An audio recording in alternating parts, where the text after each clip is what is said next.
நான் C. Joseph Vijay எனும் நான்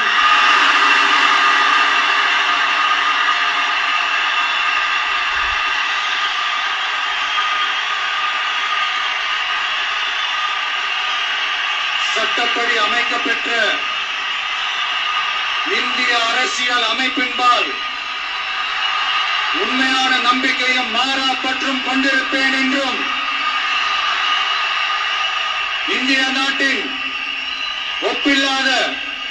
முழு முதல் ஆட்சியையும் ஒருமையையும் நிலை நிறுத்துவேன் என்றும்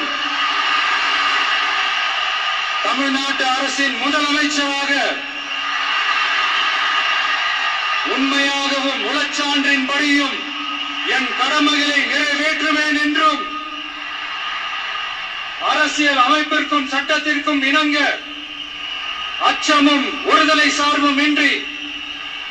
விருப்பு வெறுப்பை விலக்கி